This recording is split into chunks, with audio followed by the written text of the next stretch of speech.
ายดีพี่น้องทั้งหลายโอเคมื้อนี้สิมียำตีดยำใส่เป็ดแล้วก็ยำเครื่องในงอปนกันโอเคที่แรกก็ต้มก่อนโอเคต้มซะก่อน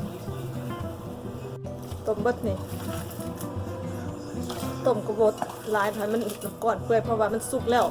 เขาเห็ดมาสุกเรียบร้อยแล้วโอเคต้มก่อนเครื่องในงัวมันอันนี้ก็สุกแล้วต้มน้ำกันโอเคใส่เบิดเลย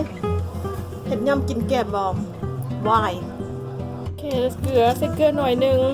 เวลาต้มใส่เกลือหน่อยนึงโอเคต้มสุกแล้วมีแต่ต้มให้มันเปื่อยหน่อยนึงแล้วก็มายำกันยำแซ่บๆกินเลยโอเคแล้วดึงบวยเดี๋ยวให้มันต้มก่อนเด้อยำก็มีกระเทียมแล้วก็มีพริก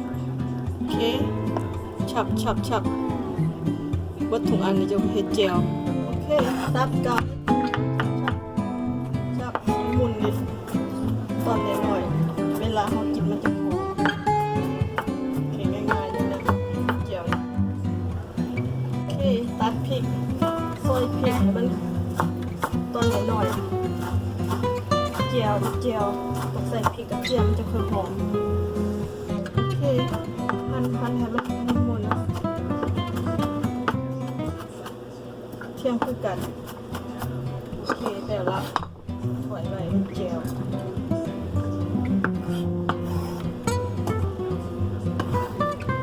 โอเคสิสู้ให้จะเป็นเจียวก็มีมะนาวหน่วยครึ่งโอเคบีบน้ำมะนาว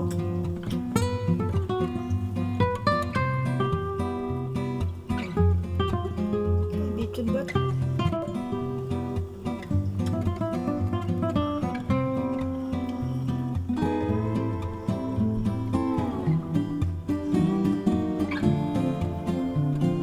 โอเคมะนาว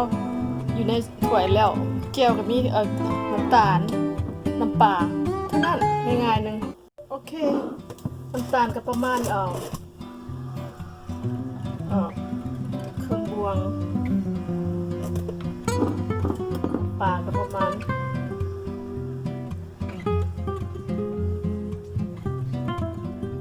บวงก่อนซิมเบิ่งใส่เกลือหน่อยนึง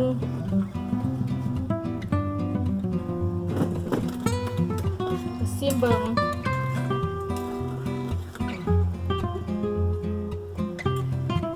โอ้โซเกิดแซ่บเป็นคนชวนซิมเบิงจะเจียวไปง่ายๆเลย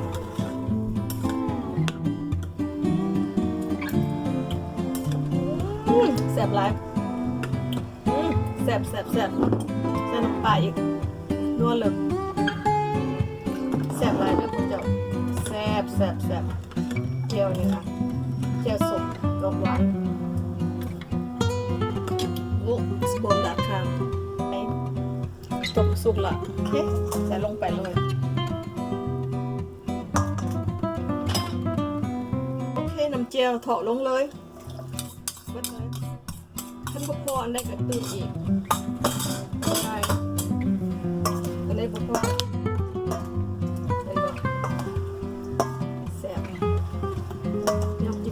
วายเขาบอกว่าน้ำปลาจะเติมน้ำปลาอีก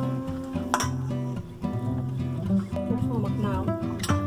สดๆแซ่บ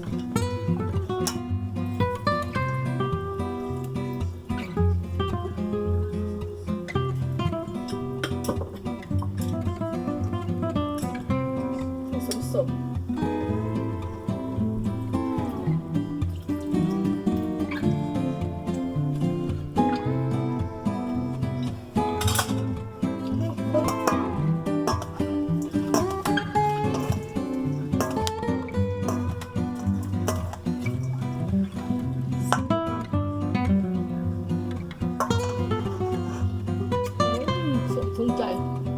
ขอน้ำเปล่าด้วยทุ่งใจ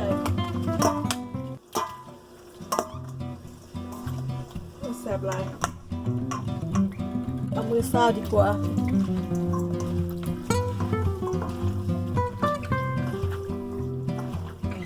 โอเคใส่หัวหอมแดงลงไปผักบัวกับหอมปอกใส่ลงไปขัวหัวหอมใส่ลงไปคนลองเบิ่งโอ้เป็นตะแสบเนาะ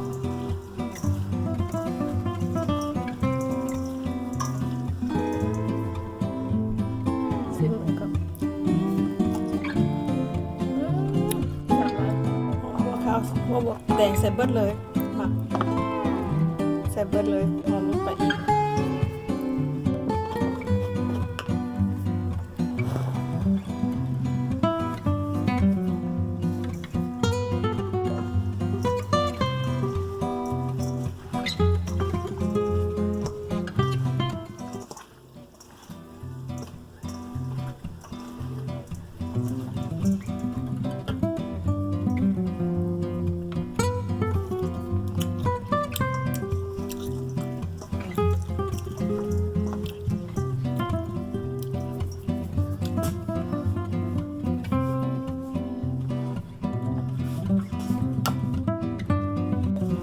ใส่ลงไป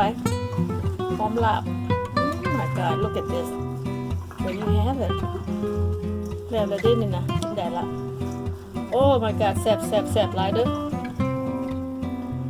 Okay guys just eat let's go eat because look at this oh yes let's go eat put in a place put in a place go eat drink with wine okay here you have it ยำเครื่องในหัวกับเครื่องในหมูปนกันมาเด้อ alright guys go ahead oh my favorites work hard pay off tonight เฮ็ดเวียกหนักมาเฮือนก็ยำเครื่องในงัวแล้วก็กินไวน์มาเด้อพี่น้องเด้อใครอยากมาเด้อใครอยากกินนั่นเลยมาเลยโอเค what kind of wine is that ไม่ยังยี่ห้อยัง Kendall Jackson, Chardonnay. Jackson yes my favorites okay ไปกิน let's go eat cheer first ตำจอกตำแก้วยก Madame. มาเดิมยก